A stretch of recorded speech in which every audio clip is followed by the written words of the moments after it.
بسم الله الرحمن الرحیم. راځو نوي درس ته. تاسو فایل د هوم او انزرت برخه مو خلاصه کړه، را به شو انزرت برخې ته. نور برخې اسانه دي او ډېر زر به انشاءالله خلاص شي.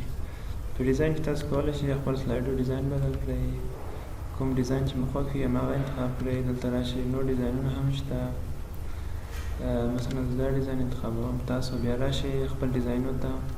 له دې ځای نور رنګونه هم کولی شئ، هماغه یو تیم ته مختلف رنګونه کولی شئ.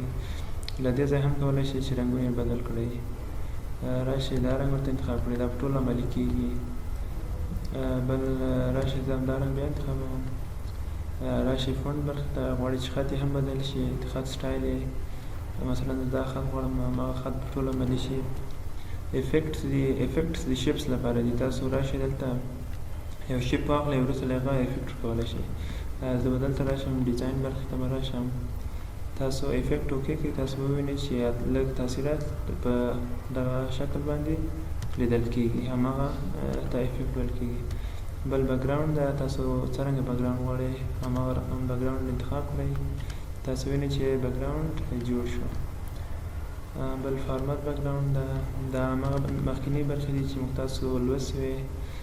بل فقط یو موضوع نوې ده چې هارډ ګرافیک ده، چې بعض شکلونه دي چې مثلا دا شمارې ځای ده، غواړئ چې دا نه وي، تاسو هارډ ګرافیکس ووایئ. تاسو وینئ مرچکاټ ځایونه پاک شو. که غواړئ چې وي دا ځای انټیک پرېږدئ، که غواړئ چې وي نه وي بیا دا ځای ټیک مارک. دا وه د ډیزاین برخه. تاسو کوشش وکړئ چې په دې کې کار وکړئ او خپل د خوښې پریزنټیشن ته هماغه ډیزاین چې تاسو غواړئ هماغه ډیزاین وکړئ. را بشو ترانزیشن ته. ترانزیشن څه شي لپاره ده؟ تاسو کله چې خپل پریزنټیشن ډیزاین کړو، وروسته له هغه تاسو کولی شئ چې یو حالت ورکړئ چې دا صفحه څرنګه راټوله شي. مثلا زه غواړم چې د اوله صفحه مې دا حالت کې ټوله شي، بیا راځم دویمه صفحه په دغه حالت کې ټوله شي، درېیمه صفحه مثلا دلته په دغه حالت کې ټوله شي، څلورم سلایډ به په دغه حالت کې ټول شي، او پنځم ته به هم یو افیکټ ورکړم، باکس په شکل به ورکړم، او شپږم ته به هم یو حالت ورکړم. تاسو به ووینئ چې مثلا دا کارتنس به انتخاب کړم. کله چې پریویو کې تاسو به ووینئ چې ستاسو پریزنټیشن به په دې حالت کې ټولیږي. زه به راشم سلایډ شو ته فرام بګیننګ. تاسو به ووینئ چې کله بل سلایډ ته ځم هماغه افیکټ به پکې عملي کېږي. تاسو وینئ چې هماغه ترانزیشنونه چې ما استعمال کړي وو هماغه دلته راځي.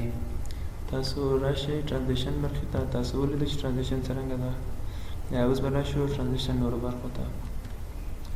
زه به یو ترانزیشن کارتنس انتخاب کړم. دلته افیکټ دي، د یو بل به انتخاب کړم، مثلا وینډ. را به شو د وینډ افیکټس ته.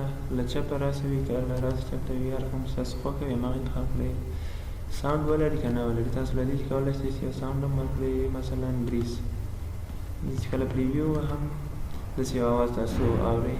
څومره وخت ونیسي؟ کم که ډېر؟ که غواړئ ډېرولی هم شئ، کمولی هم شئ. زه یو ثانیه و 15 ایسه یې ورکوم او اپلای ټو آل وهم. دا به په ټول عملي شي. اوس ټول سلایډو به دا خبره عملي وي، ټول سلایډونه به هماغه یو رقم دا خبره عملي وي، هماغه آواز به لري.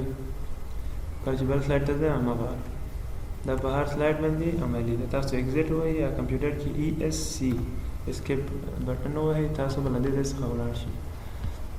را به شم بیا ترانزیشن برخې ته. ترانزیشن کې به نور خبرې هم ترانزیشن کې نورې برخې هم دي. مثلا تاسو به بله برخه دا ده چې اډوانس سلایډ. بل سلایډ څرنګه راشي؟ آن کلیک باندې راشي که وروسته له یو وخته راشي. مثلا دلته لیکم چې 1 سکند وخت ورکوم. راشي سلایډ شو ته، تاسو ووهئ، بل سلایډ به خپله اتومات راځي. تاسو یې ضرورت نه لري چې کلیک وکړئ، هغه ته وخت ورکړئ. دا د نن درس او د انیمیشن برخه په بل ویډیو کې تشریح کوم. له توجه نه مننه.